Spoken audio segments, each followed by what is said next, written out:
In textbook terms, the hook is the opening portion of your story that grabs your reader's attention and encourages them to continue reading. Because let's face it, you as a writer, your main reason for writing is to be read, and it does you no good if your reader doesn't find your story interesting enough to read about it. Time for another of my little tales.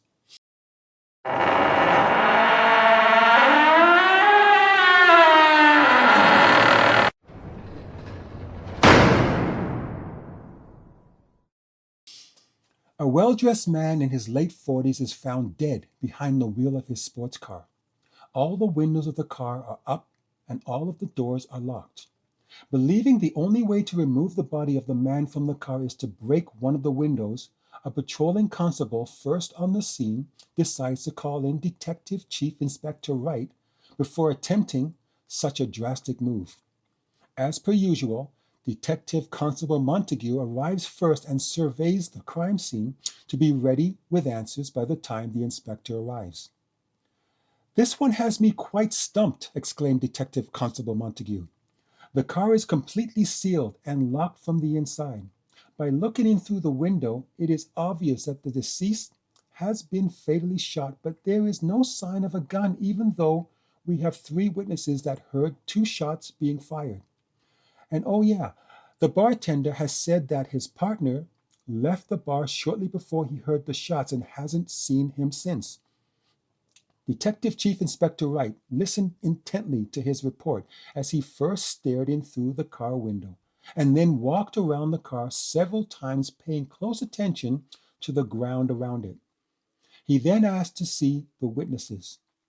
Detective Constable Montague brought the three witnesses over and lined them up ready for the inspector to question. There were two men. One was the doorman for the bar across the street, one was the bartender, and one was a woman in her late teens. The inspector took his time looking over the three witnesses from head to foot, but without asking any of them a single question. He then turned back to Detective Constable Montague. "There has been a murder, and the man dead in the car is the murderer. Furthermore, that woman saw the entire thing."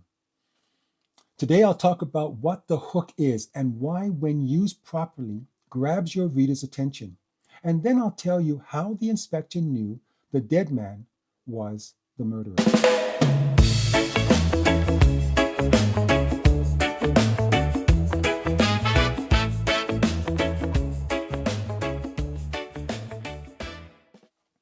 Hooks are quite important to your story, but luckily, as important as they are, they don't have to be difficult. Here's some examples of what I mean. A woman named Jessica is walking home from her shift at the bar.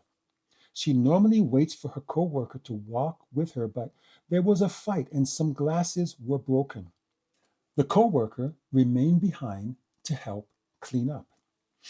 As Jessica turns onto her poorly lit street, she hears footsteps fast approaching.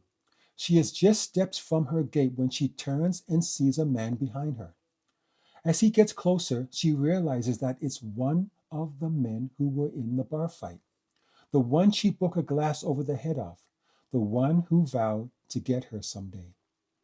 She made it to her house, and while watching him race toward her, she fumbled to get her key into the lock and open the door. She finally made it inside, but just when she was attempting to close the door, the man pushed his way inside. Now they were alone in her house with no place left for her to run. Regardless of how this story plays out, you at least have your reader interested in finding out what happens next. They are hooked. If the man following her turned out to be someone who she later recognized as the college student who lives in the apartment above hers, then what began as an interesting hook has suddenly turned into an uneventful start to your story. And uneventful starts don't get far. But what exactly are hooks and why are they so important? Well, they serve to pique the interest of your reader with an exciting, attention catching opening scene of your story in such a way it will entice them to want to keep reading. And they are so important because if you can't entice your reader in the opening scene, you've probably lost any chance of keeping them. And let's face it, readers to a writer are like diamonds to a jeweler. You can't have enough of them. Now, more times than not, a hook is as brief as an opening sentence. The idea here is that maybe your reader won't wait to read your entire gripping and exhilarating first paragraph. Maybe your potential reader is in the bookstore glancing through several different titles, allocating no more than, say, 30 seconds to each one, which means if you don't convince this reader in less than 30 seconds, then it doesn't matter how amazing the rest of your story is. It was the best of times. It was the worst of times. A Tale of Two Cities by Charles Dickens. The first sentence has so many readers hooked that it is regarded as masterfully done. But how, you may ask? It seems to be just a sentence that doesn't seem to mean anything. But that's where you would be wrong.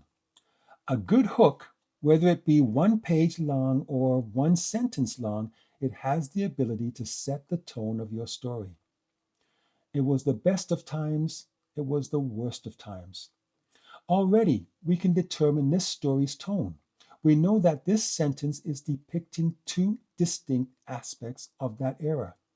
It causes us to wonder and ask the question, what about those times, and want to find out? In our earlier example of the girl walking home from the bar, it starts out as a woman named Jessica is walking home from her job at the bar. What do we know from this opening sentence? Not much. We know her name, big deal. We know that she's a woman. Well, Jessica is a woman's name. She's walking home from work. There's not much of a setting. We don't know where she is. We can assume that it's at night since she is leaving her job at a bar. But then again, maybe it's morning because the bar closes at 6 a.m. Not really the kind of opening line that you would read and then decide you want to read more. Sure, by the time it gets to the part where a man is hurrying behind her, the average reader might be inclined to read on to find out what becomes of her. But chances are they won't read that far. There needs to be something intriguing right off the bat. Let's try this. Throwing the door open, her first step onto the dark alleyway's gravel road landed her into a small puddle of rain diluted blood. Here, this first line already has any potential reader curious to know more. From this one sentence, we know the setting, an alleyway, at night. We have been introduced to a female character, and we know that the puddle of blood is right outside of the rear door. We also know that the blood, however much of it there is, has been there a while, long enough for it to have been diluted by the rain. We also know that since the alleyway is a gravel road, anyone walking along it would make a sound. It sets the tone for this story. The fact that she threw the door open tells us she's already in a mood.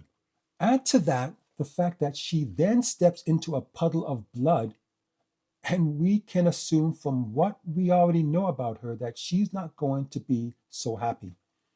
Probably stomping her way through the alleyway, drowning out any footsteps that might be following behind. There is a great deal of information a reader can derive from an opening line, and its ability to pull a potential reader along is its hook. Think of a fisherman sitting in his boat with his fishing line in the water, waiting for a fish. Finally, an unsuspecting fish swims past and takes the bait, attempting to take a bite and subsequently getting caught. The fisherman reels in his line. He has hooked a fish. For the fisherman, from the time he got into his boat with his fishing rod, his goal had been to hook a fish. It is the single most important aspect of fishing. For a writer, the single most important thing is your hook. Sure, the protagonist, the setting, and the plot might be overall more important. But if you can't grab the attention of a potential reader and hold on to them long enough to introduce your protagonist, establish your setting, and set up your plot, then however amazing they might be, it would be all for nothing. Like the fisherman whose only goal has been to cook a fish, your only goal is to hook your reader. Because until you can achieve that, nothing else about your story really matters. And now I'll tell you the ending to the story I call Possession is 9/10 of the Law. When Detective Chief Inspector Wright looked in through the car window, he knew right away that things were not as they appeared. The first thing that caught his attention was the gunshot wound and the pooling of blood on the dead man's legs, as well as blood on the inside of both door handles and smeared across the driver's side window. He also noticed the wedding ring on his finger, and there was no key in the ignition. Then, after taking a walk around the car, he noticed a bloody handprint on the trunk and then a trail of blood that led to the driver's side door with more blood on the handle. Then, after he did his observation of the three witnesses, he found nothing of importance about the two men except for the fact that they both heard two distinct gunshots mere seconds apart. But he found the young woman quite intriguing. The first thing he realized was that she was married, a little strange for someone so young, and her ring matched the dead man in the car. He then noticed the key fob she was holding tightly in one hand, and she had been crying, evident by the tear stains that had messed up her makeup. "This is a crime of passion," said the inspector. "This young woman married too early, and her marriage was to the deceased middle-aged man in the car. With his sports car and expensive clothing, like most girls her age might think, she believed she was marrying into an exciting life away from the restrictions put on her by her parents. But soon enough, she realized that her much older husband didn't share the love for late night partying the way she did. Tonight had been the last straw for the deceased man, and he came down to the bar to confront the young man who had been having an affair with his young wife. The two men argued, and then a fight ensued, which ended up at the rear of the car.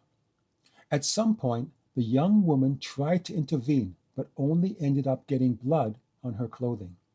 Then, the deceased, realizing that he was no match for the younger, stronger man, brought out his gun and shot him. He was just in the process of placing the dying body into the trunk of his car when the young man grabbed hold of the gun and shot the decedent, hitting him in the stomach. The decedent quickly slammed the trunk, trapping the young man inside, and then made his way to the front of the car in an attempt to drive away before someone came out and witnessed his crime. But after making it into the driver's seat, he realized that the key was no longer in the ignition. That's when he looked out and saw his young wife standing by the car holding the key fob. He tried to get out of the car to take it back from her, but each time he tried, she locked the door with the fob. He then tried to open the passenger side door, but before he was able to, she had used the fob to keep the doors locked. Growing weaker by the minute, he finally gave up and merely sat there staring at her while he bled to death. Detective Constable Montague quickly opened up the trunk of the car to find a young man about the age of the young wife, very much dead. The inspector then announced, "We should congratulate this young woman. If not for her quick thinking of keeping the car doors locked, the murderer would have escaped with his victim." Thanks for watching, and if you found anything that I said beneficial to you in any way, hit that subscribe button, because you never know. My next video might just be helpful too. Vale, ballerina. Tum, tum, tum, sahur, tum, tum, tum, sahur, tum, tum.